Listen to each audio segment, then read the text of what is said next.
going, guys? And welcome to RC Cincy. Today, finally, we can complete the mod that I began a long time ago and quite honestly didn't properly figure it out. So, I thought it'd be cool for this to be rear-wheel drive, but the issue, straight up, is that it has no traction for the back wheels to be just two-wheel drive. When you have four wheels, you have more surface area touching the ground, you have better traction.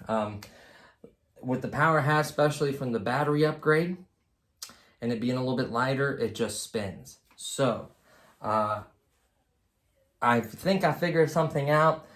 This is going to be a two-parter just because there's going to be so much I want to do to finish this car, and we're going to do it in two parts.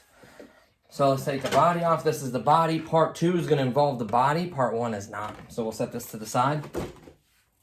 So here is the car. Hide that.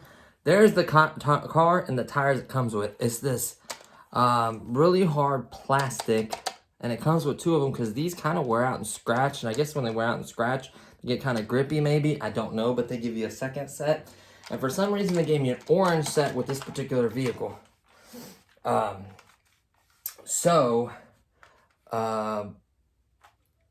what it turns out to be. So here is the tire mod. Look at that. Perfectly fits in there. Just overlaps a little bit because it doesn't have an inside of the rim. It has an outside of the rim. But these are really strong on there.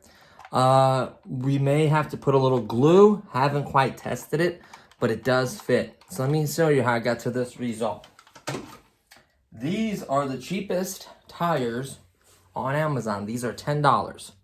So this particular tread pattern, kind of smooth and slick, but still tread for traction. This is the rim design. Very similar rim design, I think, to my other set. It's just a different set of rubber on there. So these are not glued, which you don't want glued ones, by the way. So here's the rim when you remove it. I've already, obviously, done two rims, hence why there's two tires on it. I'll show you how to do the other one. So once you remove the tire off the rim, you'll see that there's a foam insert. See this little foam? Leave that in there. At least we can change that. We can take that out and it makes the tire more smushy, more flatter. Maybe it's better for drifting. We haven't tuned and messed with it yet. So here's the tire itself. All you have to do is you need this tool. By the way, this is your tire tool. You can use something else to remove them. So what I'd like to do is I like to stick it through the holes. I think that's the way you do it. Push all the way in and it theoretically should unlock this. See, it's like a little key.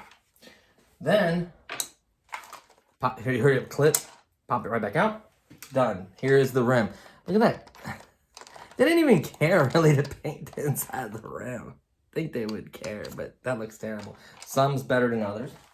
So then you take your tire. You want your tread to match your front one. See how the tread are going in a certain direction? It may look opposite in the camera, but they're all going one way.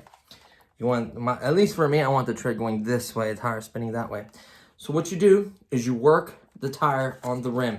It is a little tight. It's rubber. It will stretch. So what you do is you start at one point, and then you kind of work it around onto the rim. Once you work it on there, you'll know, because it'll kind of stay. So you just keep working it. See how I got it? Let me show you the progress. I worked it on there so far.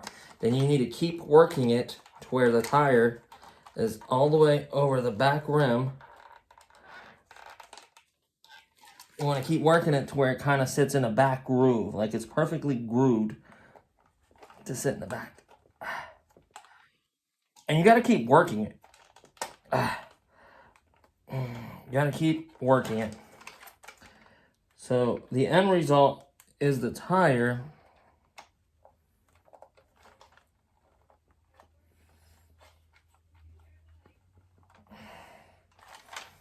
and then look at the back of it. You want it all the way flush on the rim, which it is. Flush on the rim. So you see how it's flush on the back rim? And then it looks like this on this side. So that's... Oh, it's looking so good. So we have one more to do.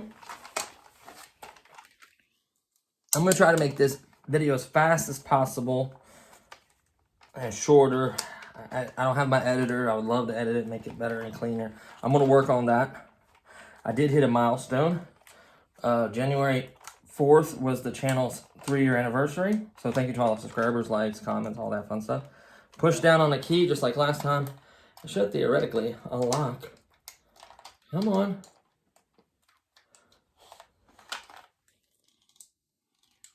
Oh, I didn't hit a hole on that side. Duh. Uh-oh. Hold on. Get through both holes. There we go. Didn't have it in the other hole. Slides right out. Remove the key. Keep that key. Keep these tires. Keep the rims. Keep everything. Right? I have another set just like this on that. But I already glued those tires. That's why I couldn't do it. I thought it may fit. I was suspicious. Because I did take the old rim. And I did put it like this against the new one. Look at that. It's a little bit wider. But look at the height and diameter. And everything. It's basically the wall is this tall and everything is this. Look at that. I was a little suspicious. Wasn't 100% certain. But I had other ideas to actually putting hobby grade rims on here. That way I know the tire would definitely stay on there. But there is glue. Glue's our friend. And honestly, they're really, really tight. Like they may even stay on driving them. Drifting, I don't know. It puts a lot of force on the tires. So once again, you kind of work them and stretch them on there. They're rubber. They will not tear or break. I mean, obviously, you probably could tear if you're too violent with it. But as long as you're reasonable with the tire, like it should go on. And then, like I said, flush in the back, very important. See how it doesn't wobble or the rubber doesn't look uneven? That's what you want. Then you would put a bead of glue on this side. Once I do more testing, I could kind of say that maybe in part 2 for sure. But I'm going to test it without glue and with glue to see if you don't need a glue in case you want to switch your tire. That's a little loose. In case you want to switch your tire.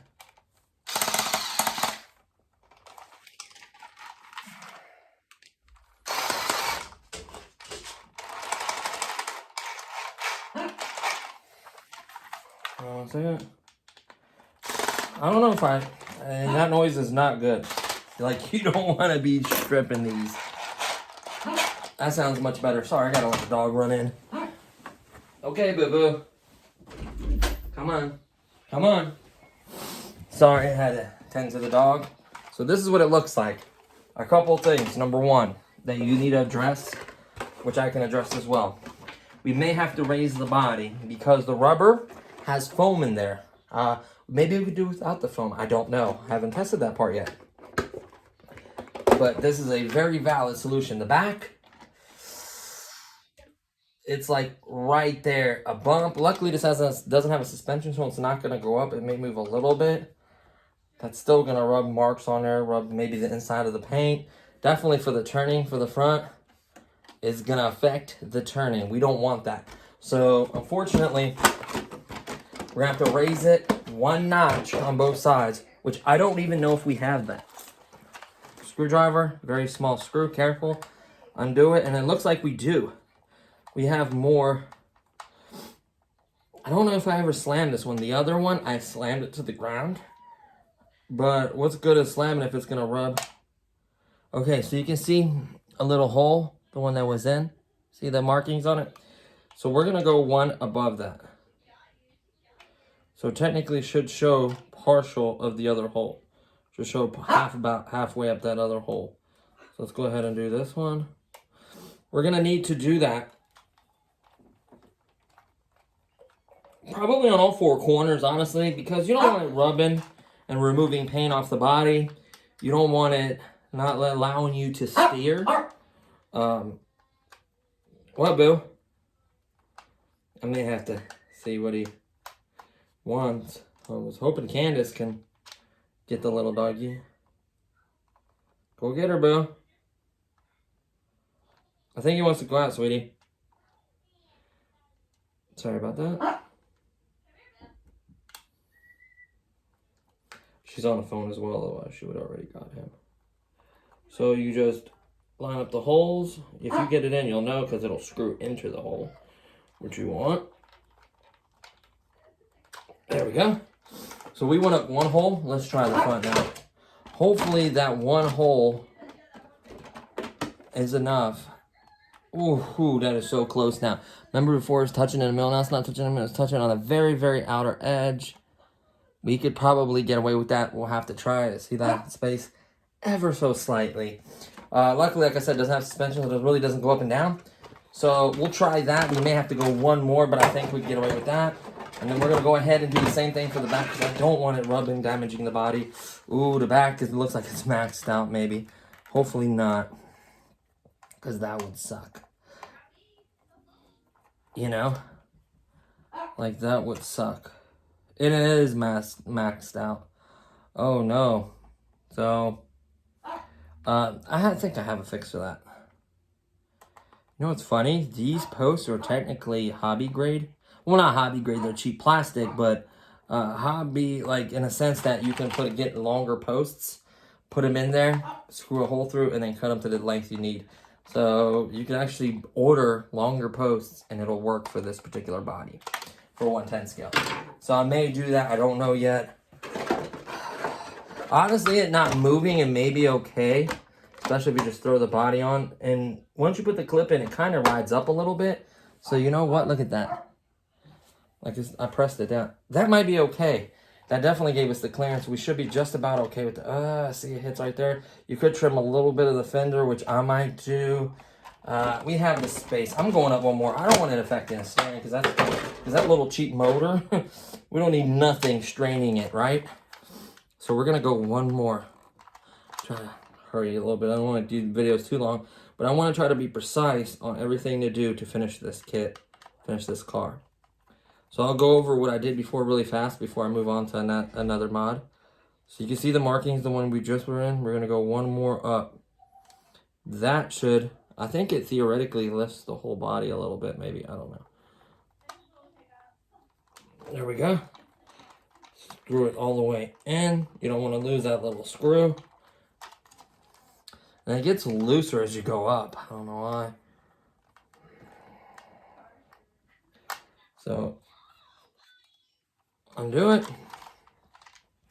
Go one more hole up, which would be... right there. So now we're gonna screw that screw in, and that should fix the front steering. Hypothetically, it should give us enough lift. Like I said, it's not gonna be pressed on or as tight. The clip allows it to move up a little bit, not too much. So that's all the way in on all sides. There, that's how it would ride. So the back should have enough room to spin. And look at that. Now, look at that. We're okay. Now, I think we're okay. Maybe a tiny, tiny rub, like I said. I could just ever so slightly use my Dremel tool with the sand thing and just ever so slightly remove a little bit of that. Maybe. You open another hole, you still have, I think, 1 or 2 more holes left. So may do that. That's like final adjustments. But that's close enough to where it could work. Or it may just work. Okay, so to get to this point, we removed 1, 2, 3, 4 screws. The top came off. Then we removed 1, 2, 3, stuck the strap underneath that, put the screws back so we have a strap looped through there. We made this adapter. We unplugged. Where is the original battery? So I can demonstrate this really good. Show you guys what I did. And of course, it's not there. It's right over here. So 1 second.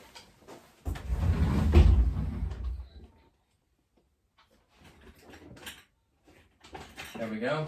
I knew I would stick it in here. This is the original battery. You don't have to remove the charging area. I wouldn't honestly remove it because the nice part is that's the only way to charge this battery. Didn't think about that. So I really have no way of charging this battery. I pretty much doomed this battery. Theoretically, I could resolder what I removed. I shouldn't have because this is the only way you can charge this. So do not do what I did. Do not remove the charging area. That way, keep this connector on this side. That way you can charge this battery and use this battery. Then make this adapter. How I made this adapter is I cut from here, I cut this end off. You can find this adapter on Amazon if you just want to buy the adapter, like another cheap battery, like a nickel cadmium battery for $5 or something, and maybe use the battery on something else. But I cut the adapter. You can reconnect this and then use the heat shrink wiring stuff and reconnect it. That's why I cut it somewhere in the middle so it can be reconnected in the future. Make sure these two ends don't touch. Put a little piece of tape on either side. Cut it, spliced it nice, found the connector I chose for depending the kind of battery, 3-cell, depending if it's an EC3, Dean's, whatever it is, make sure you get the right one. Make sure it's positive to positive, negative to negative. I cannot emphasize that enough. That will blow this board and then your car will not work. Very important. Once you do that, put it in there. You can solder it or make sure you loop it really nicely. Shove it in there really, really tight if it has those holes. Correct polarity and hot glue is what I did to this one. I actually recommend soldering. I probably should solder the next one. Then I have the option of, I can no longer recharge this, so this battery is pretty much, oh, well, the connector I guess is useful. In case I want to make like a different one. If I'll make maybe like a Dean's. I want to show you how to make like a Dean's one, because that one does require soldering. Or EC60 is very common, so I may solder that one. So that's the connector. Very important. We'll keep that over here because we are going to use it on the car when it's ready. So there's the connector. Then I removed 1, 2, 3, 4 screws and removed the bumper. It kind of has 2 little prongs that go in there. It was tight. I removed it. And then I also did the same thing. Removed the back bumper. 1, 2 screws. And then the prongs went in. And then there's maybe 2 other screws as well. I can't remember. I think so. There is 2 other screws on the sides. Double check everything, remove the screws, remove the bumpers. That's why you don't have to remove the bumpers. I chose to remove the bumpers. Then number 2, remove the drive shaft. We're on this part now, finally. Remove the drive shaft. So what you do, once you remove the 4 screw covers, there are 2 screws. 1, 2. Remove these 2 screws. That right there. We're going to convert this to 2-wheel drive now that we truly have the traction. Before, didn't have it. Be careful pulling forward. There are 2 wires here. You can pull them out. Pull ever so slightly forward. See that? How gently I did that? Lay it right here. Pull the drive shaft out.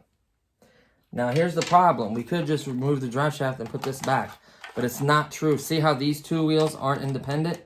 See that? That's going to mess with the performance of the vehicle and being true rear-wheel drive. So what we're going to have to do next is remove these 2 screws. 1, 2. The screwdriver. This screwdriver tip isn't the greatest for stuff like that. Oops, and I knocked the screw. Usually I have a little bowl that has screws in it. It's in my closet. I should have grabbed it. I just knocked 1 screw off. Be careful not to lose those screws. Luckily, for me, I have an extra car that has a bunch of screws in it I could steal from. That's the only thing. If you did reverse the polarity, you blew it, you happen to buy another one, the only advantage is you have spare parts. 2 different size screws. The 2 that holds the front end on are bigger. The 2 that hold the steering are smaller. Make sure you don't, it won't work if you try to crisscross or switch these screws, right? Like I said, unfortunate, be careful. A little magnetic tray like I had in the other video is ideal. That's what you want to keep all these parts. You don't want to lose anything in case you want to convert it back to 4-wheel drive, or this doesn't work out, or you don't like 2-wheel drive. Keep the parts, the screws, everything. I did such a crappy job with the other screwdriver that I quite possibly just about stripped this one, this screw.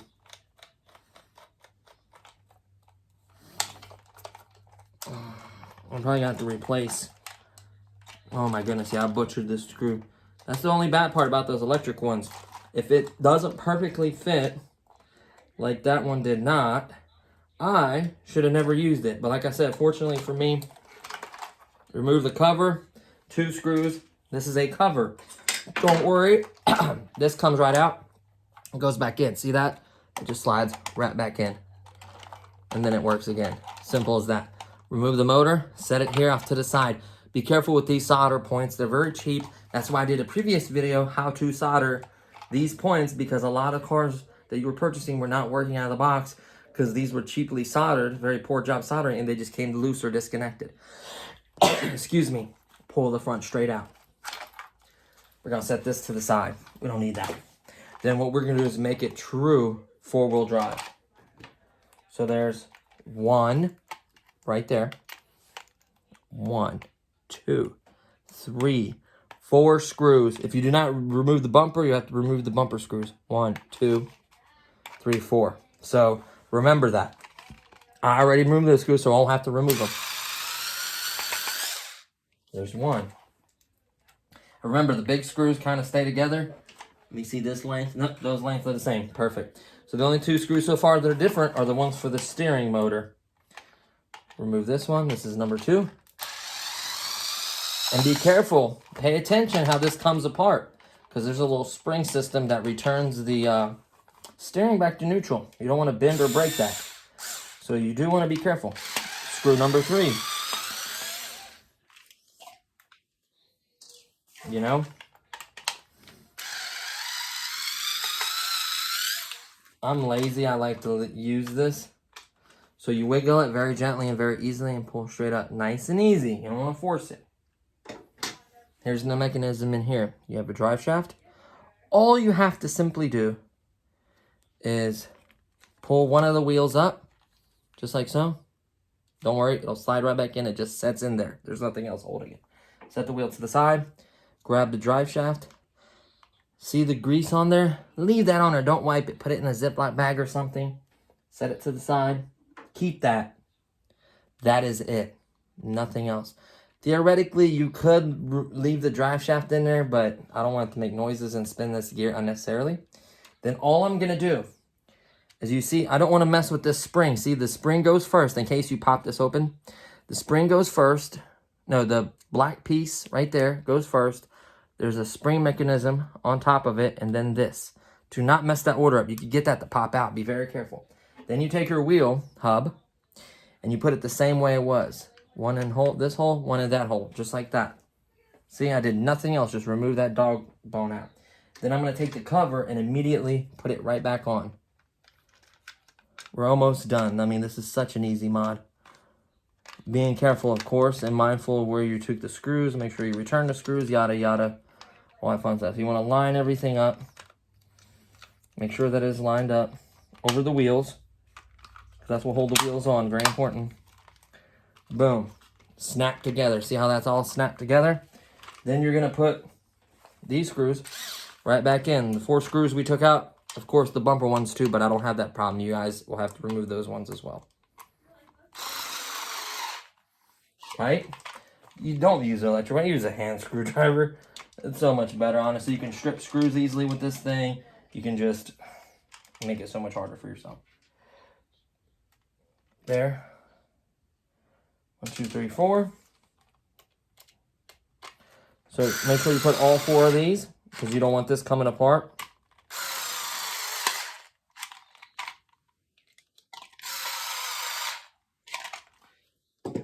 There's that. So here now you'll notice, see how I could turn these in different directions? That's how true 2-wheel drive works. See how the mechanism still returns? If you didn't break this or you didn't pop that out, it will pop back in. It should return if you did not change or move that. That's why I told you to be careful. See how it comes back to neutral? That's what you want. Then we're going to repair it. There's no point leaving the drive shaft in there. It's just going to rattle, make noise, and spin. Reconnect it, just like so. Then first thing I would do is drop the motor in. Pop it in. Then take the motor cover. Make sure you don't pinch or smash these wires. Lay them there.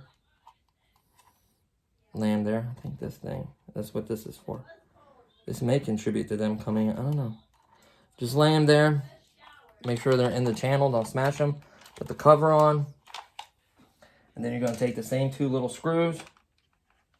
Put them in. You don't want to lose them. You want to be careful. Make sure you find a good screwdriver here that fits it. Don't strip them, please. Line it up. We're almost done. Screw both screws in, because this is what keeps the steering motor in there. Without this cover, the steering motor will hit a bump or something. It'll just pop right out. You'll have no steering, and you'll think that you broke your car, but you didn't. So I'm going to try to get this screw in, even though I probably shouldn't because it's so stripped.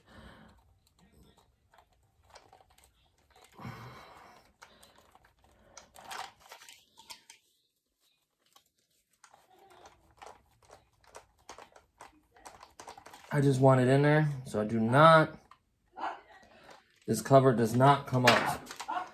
Make sure it's tight. If that's tight, you're golden. Comes back to neutral, golden. Then you need the other last 2 screws to hold the front end on from coming apart. 1, 2. Put these 2 in. And remember, I did drop one. Luckily, I have extra ones, or I could find that one. Honestly, one will hold it, so I'm not that worried about it. But it is right here somewhere. I'm going to find it. It's just, I probably won't find it right this second. Let me look. And of course, always knock that jet over. Oh, this chair is so big. Okay, we'll find that screw later.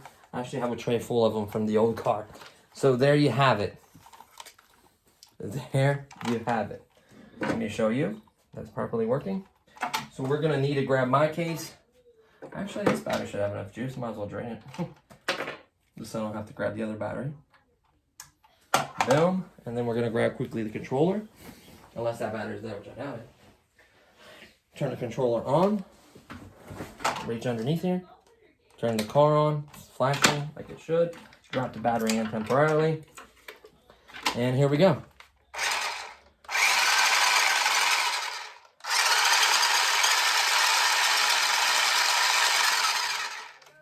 Steering.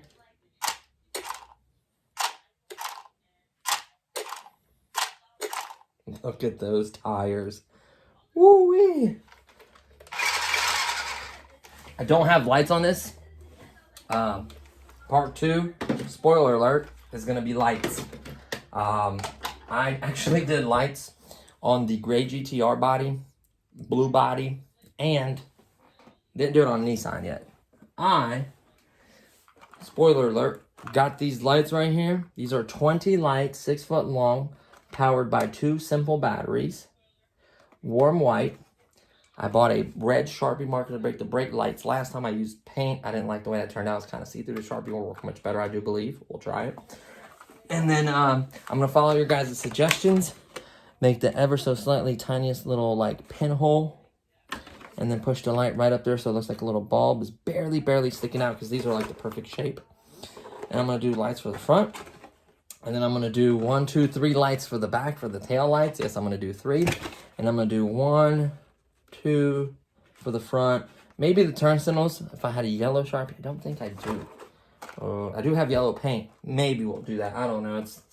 And then, like I showed you guys, watch the other lighting video. Shows exactly how to do it, but I am going to do it to this body to show you guys the sticking out approach instead of just scratching the back of the body paint and then putting the light up against it and trying to get it to shine through. It's going to be a different approach. Someone suggested I've done this way this past. Actually, her Dirt Stadium has a light kit on it that has little light bulbs that stick out. Those stick out much further, so I don't think it's look as good. I think these ones will be perfect. And it's just battery powered and everything. And then you can use double-sided sticky tape, put the battery pack right there. You don't have to worry about unplugging anything. You have a little switch. You even have a timer. I don't know if this one has a timer. For indoor use only, 2 AA batteries sold separately. Total length, clear wire, warm white, holiday. The other one had a timer. That was hilarious. Actually, it's right over there. But yeah, the other one had a timer. So now, we're going to make this video short and sweet. I wanted to keep it around the 30-minute mark. I don't want to go too much further than that because then they just get too crazy long. So yeah, guys, that is how you... I don't know about the gluing part. I can't recommend that yet because I haven't tried it. They may just stay. What will happen is they'll try to come off the rim. And they probably, I could tell you they probably will. Because drifting sideways and turning and pushing on them. They may stay, they might come off. The best solution is go ahead and gluing them. Lucky for me, I have 2 sets of rims. I could glue 1 set and keep 1 set like that. I don't know. I could try with the slick wheels being on the front or the rubber ones. I think the rubber ones would be better for turning, getting the grip to turn. While the back end is kicking out, drifting. Oh, I think this is going to be so sweet. So, Obviously, the adapter still works. I'm going to use the adapter because once this is dead, since I removed the last charging board right here, I can no longer charge this battery. So that's a shame. But like I said, I'm going to need this connector to make another one for maybe like a Dean's battery, like a large other 3-cell I have. So I could do it that way. So that's that. Turn this off. I unplug the car, make sure it's off as well. I don't know what you could use that for, but that's empty. So yeah, don't remove the charge port. Do not remove the charging port. So that's it, guys. Right at the 30-minute mark. So yeah, this is gonna be part 1. Part 2 is gonna be the lights and the body. And then after lights in the body, I'm gonna do a run video. It's gonna be one video, but I'm gonna run it at night with the lights to show you what it looks like. And then I'm gonna do some drifting in the daytime. And then when I'm drifting, I'm gonna figure out if I have to glue this or not. That's what's really gonna give it away if I have to glue it or not. Is if the wheels start to come off, or like one edge comes off and the wheel gets all wonky, because once it comes off, the shape of the wheel changes and it gets all wonky on you. You don't want that. So most likely it's gonna have to honestly be glued. I wanna be certain of that before I recommend it. That's how I wanna try it. And yeah, there you have it. So these are gonna have mean grip. These maybe even be too grippy. The cool part is this is a 1/10 scale rubber tire. So they make flat ones, they make foam ones, they make different treads, off-road, on-road. There's just so many options. So I'm sure we can find the right tire. I'm gonna try this one because it was affordable. It looked good for a street tire, and I think this is gonna be perfect. So that's part 1. Made it short as I could. Thank you for watching this. Stick around for part 2. We're gonna add lights, and then after part 2, we're gonna run it and see what it does. So please wait for those videos. You can start to do these mods as long as you don't glue them, put it right back. So I guess it ain't gonna hurt anything. But yeah, true real-world drive with traction. Actually, you know what? Before part 2, I think we need to test this, and then in part 2, I'll glue them if I have to. So we'll jump to a quick test out back with my 3-cell. A really quick test with the light on. And then that'll let me decide if we have to glue it. Then I can recommend it or not in part 2. And then we can put the lights on. And then we can do another proper video. So stick around for that. So I just came back from outside. And it was really dark. You can't really see it. It had no lights on it. The light on the side of the yard is not that great. It's really cold out. My girl was doing something. So I'm going to have her film it tomorrow. This deserves someone filming it because it is night and day difference in performance. I was not expecting this from this vehicle. It was absolutely incredible. This car is like, I mean, I'm number one, I'm surprised the wheels didn't come off the rims at all. If you're really aggressive, they might shift a little bit or change the way it grips. Maybe it's like I gotta put a couple of dabs. I may not do a whole beat around, but a couple of dabs to keep it from maybe spinning or moving. I don't know if it is. It doesn't seem like it is. I wouldn't say the motor was hot, but it was definitely warmed up. It was nice and cool out. Look at this tire. You can see where the tire is getting grip, holding the steering, making it whip around. But look at these ones, especially right there. Look at that. Look at that wear already. Look at that wear. So honestly, I'm probably going to do glue because you can see it wanted to shift right there. Honestly, with this set of rims, I may do the gray ones just because the black ones look better on the Mustang. So I may change the tires. It's the same size rim, same everything. So it's not going to be different. But you have the gray one, the Mazda. As long as it's one of these Jada cars, it doesn't matter. The diameter of the rim itself is the same. It's just, let me guess. It's, you know how the rims were like partially painted? They're the gray ones painted they took a rim they already had for the GTR and painted it black for this.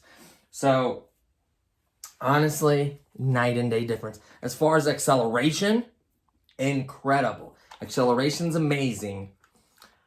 2 things I'm going to be honest with you about. Number 1, you need the boost to drift. What's so nice about that, you're not constantly just getting squirrely, losing control, can't control the vehicle. You can drive it perfectly, control it, And the minute you hit the boost, it starts getting squirrely and you can drift. That's how you truly drift.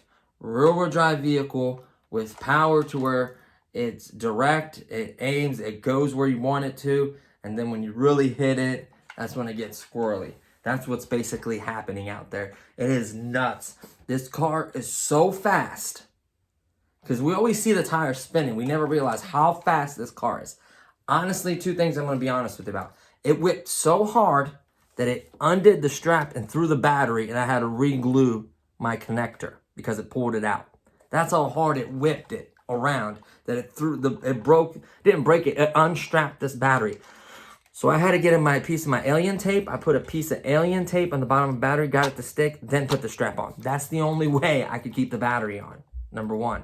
Number two, it is crazy. I hit the fence and the garbage can so hard. I'm surprised I didn't break or bend anything. I might have done that hitting the fence. Like, this thing is a rocket. At least with this battery, it is an absolute rocket. Now, these tires actually gripping to the ground and gripping around like that, I can no longer guarantee how long the gears in here will last. They may last a year, they may last forever, but it still feels good the same. It still works perfectly. The motor, like I said, was not hot. It was definitely warm. Brush motors do not last forever. I'm not saying you're going to crap your vehicle out. I'm not saying you're going to damage it, but I dogged it. I mean, the whole time, just full throttle, hitting the boost, whipping it in every direction. I dogged it for that whole duration out there. I was out there for a few minutes, dogged it, and it seemed to hold up just fine. You can see how the tire's kind of stretching and like the wear. It is literally ripping the car around. I mean, it's crazy. It is just crazy. I would love to actually see the Red Cat with the big 540 motor. This is at least a 380, or maybe it's big. I don't know. I need to open this up and see what size motor that is. The motor might even be able to be upgraded. But the Red Cat has a 540 in it. I would love to see that in rear-wheel drive. Leave comments below if you want to see it. I think that thing would rip as well, because, yeah, it was just nuts. So the wheels are being able to plant and turn and go where you want to go. And then the ass end is just ripping around. So it can do a quick donut. I mean, I don't know if this battery is going to have the same power results. I doubt it. Because it felt like, honestly, this car with this battery feels like you're holding the nitrous button down with this one. Then once you press the nitrous on this battery, it's like more than this. So imagine this battery right here being on full nitrous the whole time is how this feels on normal. Then you hit the nitrous, and then it's just even crazier. So with this battery, I don't know if you'll have the same whipping, snapping power capabilities as this battery. I don't know how much of a charge is left on this battery. I can try that tomorrow. I'll save whatever battery. It should be relatively charged. This is I don't have any 9.6 volt, 300 milliamp 3S battery. Like, I don't know how to charge this. There may be a charger on Amazon I could buy for this. I could resolder the board. I did ruin one, and I threw the other one away because I removed that capacitor. I could technically resolder that capacitor back to the board and then resolder the wires and then resolder it to this board. But there's like 5 this way, 2 that way. A capacitor broke off. I'm probably screwed as far as recharging this battery unless I can find this weird charger for a 3-cell, whatever, Li-ion nickel battery. It doesn't even say what this is. It doesn't say like nickel cadmium. It doesn't say, you know, anything like that. I could look up the HFC 1340 3S 9.6 volt battery, 320 milliamps. Like, I could probably find a charger for this on Amazon, honestly, so I'm not that worried about it. I think I can find a charger for it, but I don't know if it's going to get the same ripping. I mean, just from the fear shorts, it just rips it around. You can drift with this. If it was just a teeny bit wet, it'd be absolutely bonkers. Like, you could wet an area yourself. Like, just make sure it doesn't puddle or anything where water can get on here, obviously. But, like, we may even make a... I don't know if... I think I have the cover in a bag somewhere. I may even make and, like, tuck this wires in. like tuck these in and maybe cut out a notch right here, or maybe put some kind of covering. And then you don't want to get anything on that motor, this board, anything water-wise. Keep any water out of this. Don't recommend spraying it down. I mean, you may have to if it's like very, very, I don't know if this is going to have the same performance as this. I don't see that.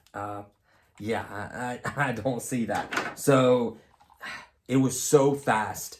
I need to get the speed meter on this thing. I'm not even gonna lie to you. This speed meter needs to go on this thing because it was fast in a straight arrow. It was fast. It took off like a bat out of heck. When you hit the turbo button, it's even faster. It wanted to, if you ripped it real hard, it wanted to rip the tires around and drift. It was just how this car, in my opinion, should be. And the more you wear this tread out, the better you're going to be able to drift. So imagine that. So everything feels good. I don't think anything's going to fail here. Like, I'm obviously going to put it through a ringer to test it. But even if I can enjoy this car for 1 year like this, at this speed and this power, I'm sold. Like, this is, if they sold it like this with this battery and this charger, they could probably get 80, 90 bucks for it, and everyone would pay all that long because it would be fast and crazy fast. Like, this thing is bonkers. Like, the video just needs to be done on it. I'm going to go ahead and do the light mod on the body, and then we're going to do a full session of just ripping, speed test, everything, and crammed into one. So I'm going to do the lights, part 2. Then I'll just do a straight up drifting, speed test, drifting with whatever power is left on this battery, seeing if it can rip the same or if it's at least similar so you guys can experience it. But it's crazy. And the wheels really, I mean, I wouldn't say they're oblong. They look pretty flat. See that? They're holding their form. So you may not have to glue. Honestly, you may not have to glue. So that's even better because you wear these tires out, you rip them off, put new ones on. Put your other ones on if you want. But it's just crazy. I also wanted to do, look at that, just to give you an idea how close it is. Look at that. Those are the drift wheels on the rim. On the hobby grade rim. See, the hub's different. So, I mean, I kind of like forced it to pop it on there. So, I'm sure I can get it off. That's not a big deal. You just got to force it. But, yeah, so options. So there's different street tires. We'll try different ones, but I'm telling you, this is the setup. These may be almost too grippy a little bit, kind of, but it's nice that you can rip it and go fast and then hit the boost button and drift. That's where it's at. Because I didn't like the fact that you gun it and you just automatically already spinning and you're doing this like real slow. Like, no, that's not real drifting. Real drifting is ripping it, having the power to whip it around and drift. So that's my more style of drifting. I did it much better, and you guys are going to see that. I cannot wait to show you guys. Please stick around. That video will be done early in the morning. For the lights, will be early in the morning. I'll get my fiance on the camera. We'll get maybe some low shots as well, and just rip this car, see its speed, see its drifting power, and obviously test this battery out as well. So stay tuned for that, guys. It's going to be an exciting time. I cannot wait to show you guys. See you guys later. Peace.